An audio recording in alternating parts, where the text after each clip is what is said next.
Chapter 4. A tough customer and a new tea ceremony. Okay. Last time on Tea Dojo at Football State, Marcus and Damien got pulled into a world of illusion chachi. They were joined by Danielle, a woman who seemed stricken with impossibly bad luck. The illusion chachi forced Marcus and Damien to face their worst internal fears, up until Danielle helped them shake loose and find the culprit, an ex-tea practitioner named Nadine.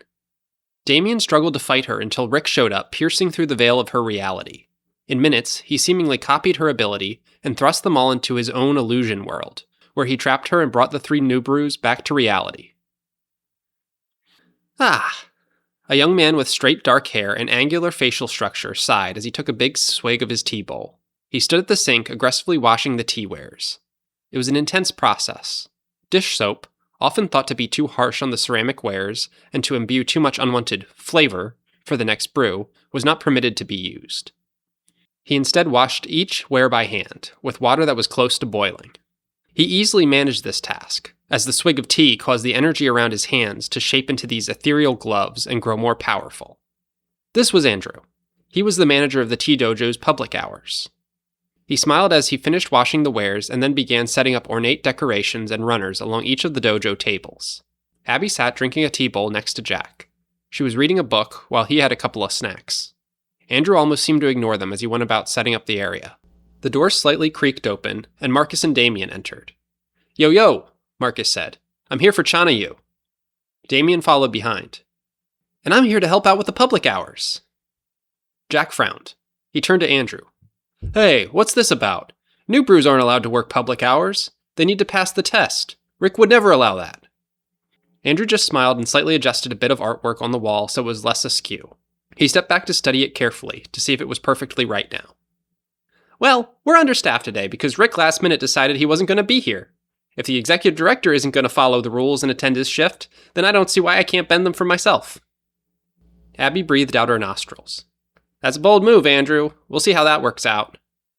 You talk about it like it's some kind of fast-paced, high-pressure environment. You're just brewing tea for people who come in and showing them the ceremony, right? Marcus asked. You must at most get 3 people? Last time we got 4, Andrew said. Some customers are picky and regulars, so they know what good tea is supposed to taste like.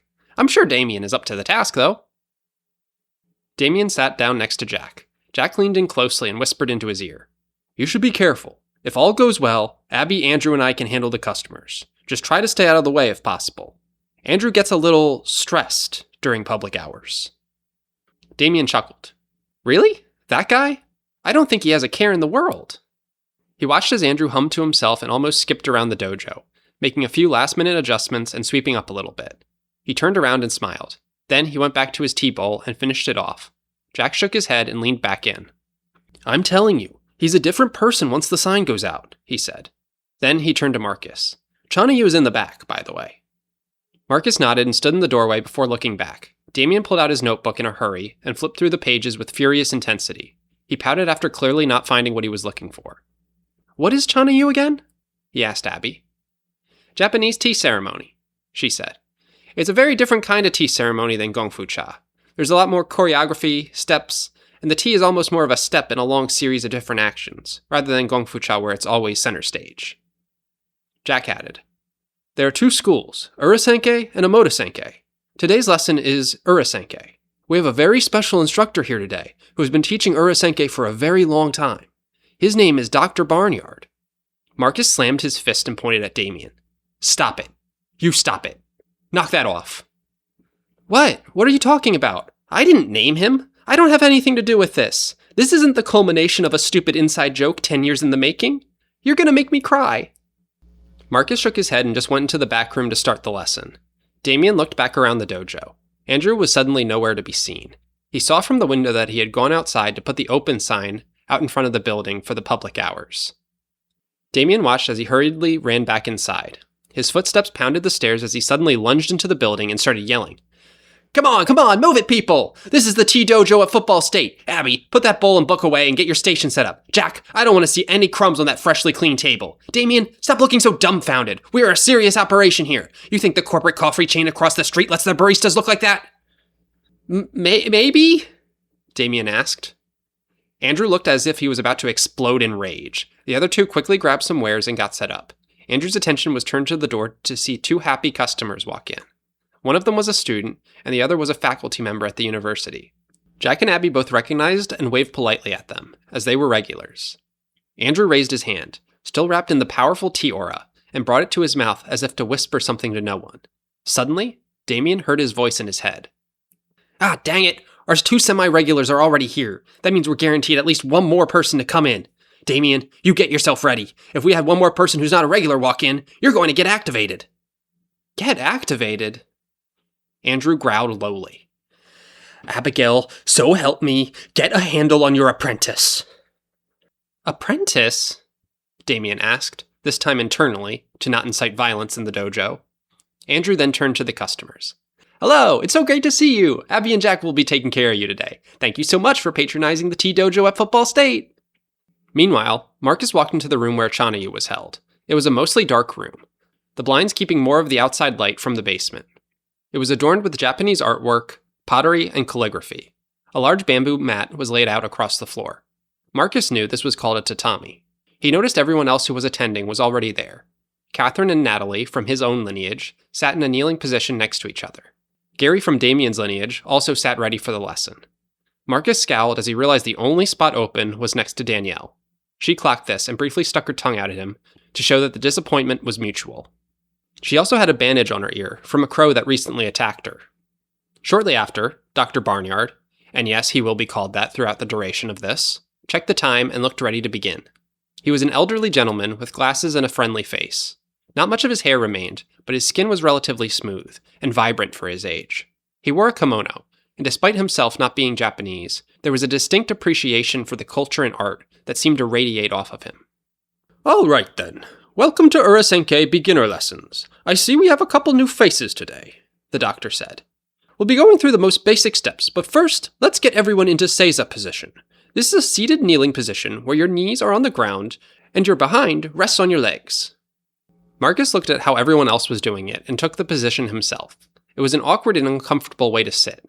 He, not being very flexible, found it both painful on his knees and also the part of his legs that he rested on. He breathed kind of raggedly as he adjusted into it, while he noticed everyone else seemed to adapt just fine.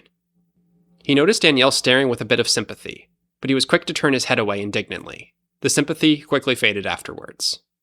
"Dang, this is really tough," Marcus thought to himself. "At least it's just the starting position. I'm sure we'll move into something less painful soon." "Anyway," Dr. Barnyard said, "this is the position you'll be sitting in for most of the tea ceremony." Marcus nearly collapsed in shock in that moment, but managed to hold it together. Dr. Barnyard cleared his throat. "Chanoyu is all about the core principles: harmony, respect, purity, and tranquility. They are the virtues we practice in tea ceremony so we can apply them to our daily lives. Both Urasenke and Omotesenke practice these virtues, but there are some minor differences. Urasenke focuses primarily on the satisfaction of the guest." Marcus was starting to sweat a little. "Geez, I don't know how much more of this I can take." Back in the dojo, public hours were fully underway. The third regular that they had expected had shown up, which inspired a bout of telepathic swearing from Andrew, but he was quick to turn to greet them with a friendly smile. Damien watched carefully as Abby and Jack brewed tea for the two guests. He noticed they did make light small talk, but they mostly guided the conversation to facts about the tea they were drinking, the history of it, and other highly informative topics. Damien took the time to jot a few things down in his notebook. While he was doing this, a bell rung and another person walked through the door. "No, no, no!" Andrew screamed into his hand, only audible to the other three members. "Not him! Anyone but him! Any time but now!" Damien looked up. He saw a student, probably a senior. The man had a slightly big build, with messy black hair and glasses. His standout feature, though, for sure, was the dark, almost purple scars that ran down across most of his face. They looked as if they would almost be painful to the touch. The man's face looked a little downcast as well. Damien turned to Jack for help. "Who is he?" Damien whispered. "Is he an enemy?" Jack had just watched his guests drink their tea. Upon doing so, he said to them, "Hey, would you cover your ears and look away for a minute?" Compelled by Jack's power of suggestion, Chachi, the person did so without question, or any thought that it was odd. Jack used this time to turn to Damien. "Not an enemy," he said. "He's a regular with peculiar tastes. We struggle to satisfy him when he's here. Honestly, it's still surprising to me that he even shows up." But the tough part is, he has some sort of latent chachi. You're going to see what I mean in a minute. Just be careful. We'll help you however we can." Damien nodded. He turned to the man in the doorway. He set up a bamboo box for himself. He went to go pick a gaiwan. For a brief moment, his hair stood on end. His attention turned to a gaiwan that was a beautiful porcelain with blue calligraphy and landscape hand-painted onto it. It was as if he could hear the gaiwan calling to him. His hand almost started to reach for it on its own. He shook his head. "Nah, that's not a good idea," he thought to himself. "Abby says this one is called the Demon Gaiwan because it retains and conducts so much heat that it's hard to hold. Better not use that one." Instead, he picked out a plain porcelain gaiwan and 2 large cups for them to share tea together. He beckoned for the man to come over. "Hello, welcome to the tea dojo at Football State. My name's Damien." The man sat down across from him. His facial expression hardly changed.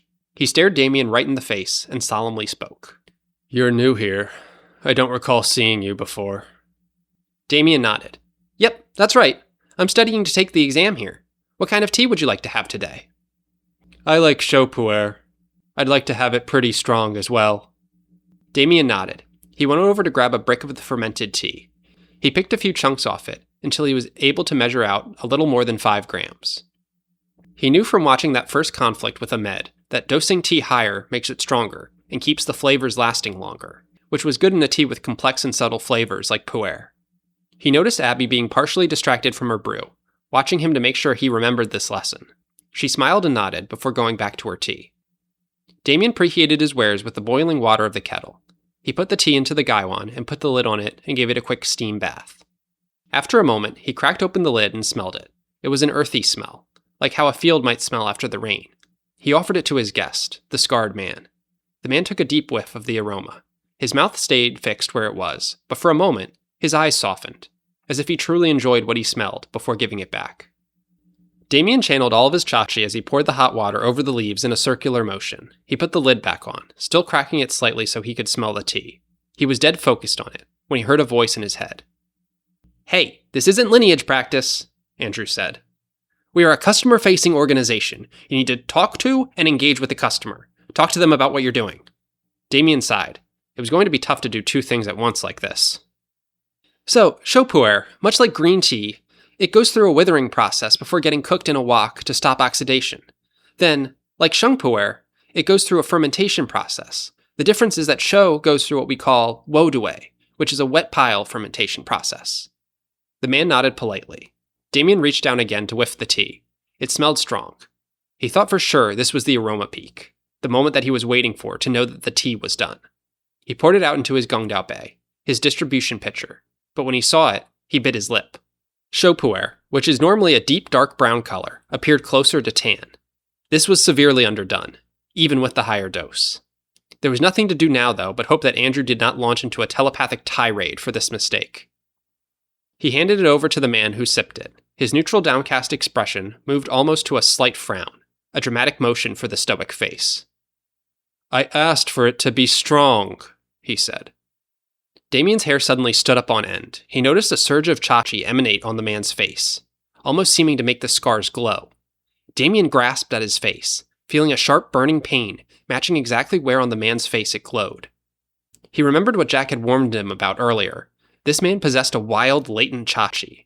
Based on his reaction, Damien guessed that this man had no clue about his powers, and was completely unaware of the damage he had just inflicted. This next brew, Damien made sure the water was as hot as possible, and poured in a stronger, more steady stream on the leaves. "We'll get it right this time," he said. Damien was ready to lock in on brewing when he heard Andrew telepathically clear his throat. "Oh, for Pete's sake," Damien thought. "How am I supposed to focus on brewing and be a good attendant? Oh well, here goes." So, another thing about Shopuer is much like Shengpuer, you can age it like a wine and will adopt new and more interesting flavor profiles. The method of wodue, that's the wet pile fermentation I mentioned earlier, was actually made to try to expedite the process of aging Sheng. It didn't work exactly, but it gave us a brand new kind of tea. Damien's confidence slipped as the man just stared at him with the same vacant and unamused expression. He sighed gently. "I don't mean to be rude," he said, "but I come here semi-regularly, and I always get Shopuer. Is there nothing else you can tell me beyond the basics?"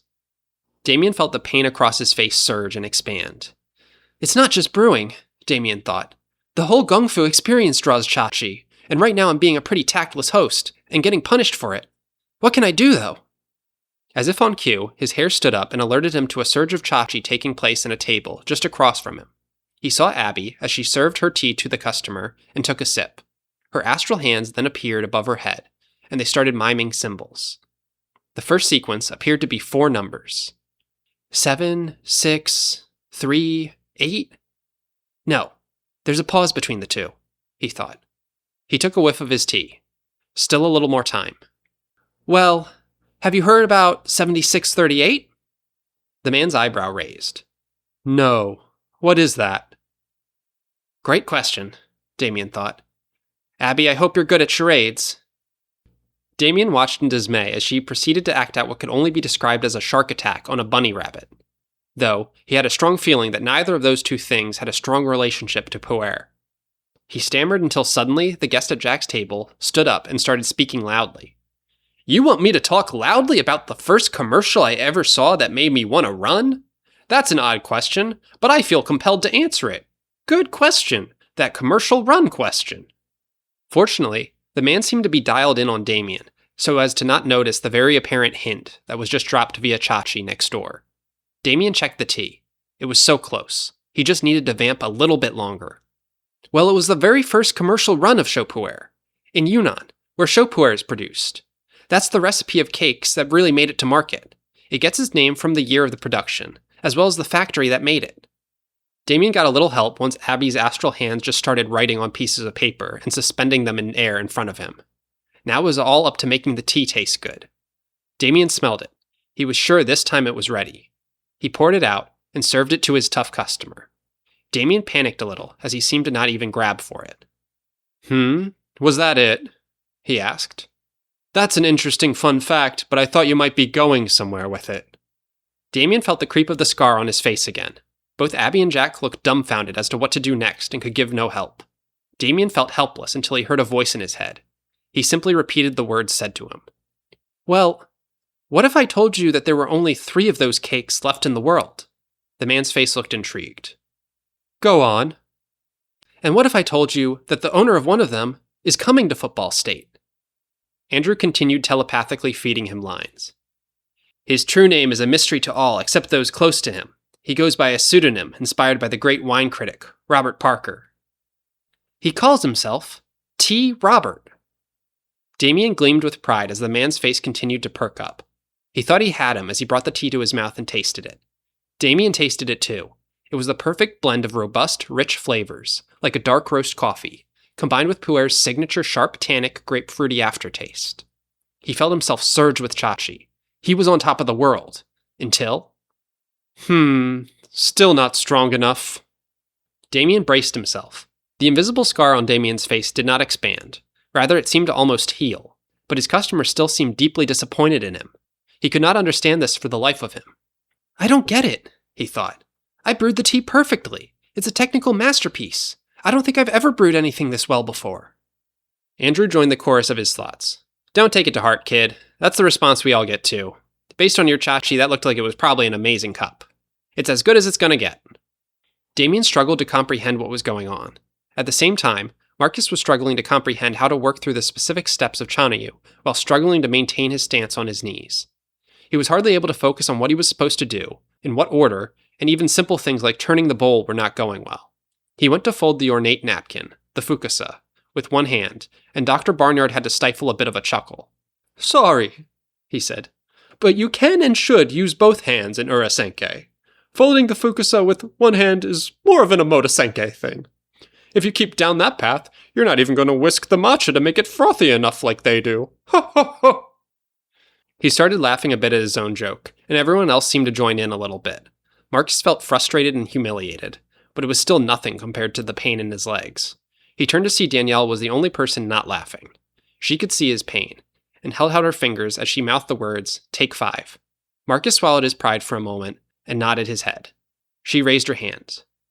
Could you show us how to whisk matcha? She asked. Oh, well, normally I save that towards the end, but most of you have been so good, I guess I could do a little demo, he said. He grabbed a whisk, called a chasen, a bowl, called a chawan, and a scoop of the powdered green tea. He put the matcha in the bowl and poured hot water in it from a dispenser. He then began whisking with an elegant fervor as the granules of tea slowly began to suspend in the water and blend into a single mix. By the time he was done, the bowl was filled with a grassy green tea that looked foamy and creamy. Dr. Barnyard looked proud with himself and handed the bowl over to Danielle to look at it. "There, you see?" he said. "It's all in the wrist." Danielle smiled. "May I?" "Of course. Go ahead." She took a sip from the matcha and immediately started to glow with tea energy. She held the bowl with one hand. Marcus was the only one to notice as her other wrist bent and channeled the aura. She used her telekinetic chachi to manipulate something in the distance. Out of nowhere, the water dispenser started beeping and emitting pulses of hot water without warning. "Oh heavens!" Dr. Barnyard said. "What is going on here? Let me clean this up for a moment. Why doesn't everybody stretch their legs for a bit?" He was hardly done finishing the offer before Marcus stumbled out of the Chanoyu room. His legs were so wobbly and so unbalanced, he nearly knocked things over on his way out. He continued stumbling into the main tea dojo. He got a quick glare from Andrew, which served as a warning to tread carefully going forward and to not make a ruckus during public hours. Marcus went over to Damien, who was waiting for the kettle to finish boiling, even though he had set the heat lower in a gambit to buy time from having to return to his difficult customer. "Dude, I'm having the downright worst time in there," he said. "It's no picnic out here," Damien said. "No matter how well I brew this tea, I can't seem to make this guy happy. I swear my legs are going to shrivel up if I keep having to sit in that pose." "Then just leave. We'll make some excuse for you." "No, I couldn't do that. That would be disrespectful," Marcus said, then bit his lip. "Plus, well, I haven't even gotten to try the matcha yet. You know, Rick said there's a whole lot of untapped market potential in that stuff." "I don't know if that's true." "You gotta listen to the Sanko podcast, dude. That's Sanko. You can find it anywhere you get your podcasts. They did not sponsor this." He snapped out of his trance and continued. "Besides, I think it's a cool ceremony, rich in tradition, history, and symbology, all that. It's just the Seiza position. I can't do it." "Then why not just ask if you can stop sitting Seiza for a little while and say you'll practice it outside of the lessons for next time?" Marcus paused. That's not a bad idea. I'll try that. You know, you're a pretty good roommate. Not sure if I tell you that enough." "Thanks. Any tips on how I can be a better tea sommelier for a guy who wants tea so strong that he wants me to overbrew the living heck out of a show puer?" Marcus brought his hand to his chin. "What if you just did that?" "What? Intentionally overbrew tea?" he asked. "That goes against everything we learned in Lineage. We want a balanced, perfectly brewed tea. That's what Gong Fu Cha is all about." Marcus shook his head. "No, it's not. Gong Fu Cha is about brewing the best tea possible with the wares that you have and the people that you're brewing for. The guy you're brewing for likes it strong, so brew it strong." Damien blinked. "Well, dang it. You might have a good idea there, too. You're actually not a bad roommate yourself." "Are you thinking what I'm thinking?" "Roommate fist bump on 3. 1, 2, 3. The two of them pounded their fists together, a flash of chachi radiating the area. Marcus nodded and went back into the Chanoyu room, and Damien brought the kettle back over to his table. The man still stared at him with the same level of intensity as before, back to the default disinterested expression. Abby and Jack began trying to choreograph hints for Damien to talk about, but he just shook his head.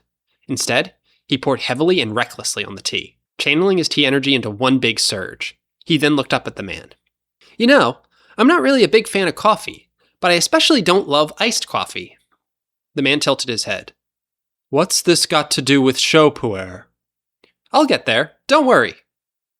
Damien did not even sniff the tea at this point.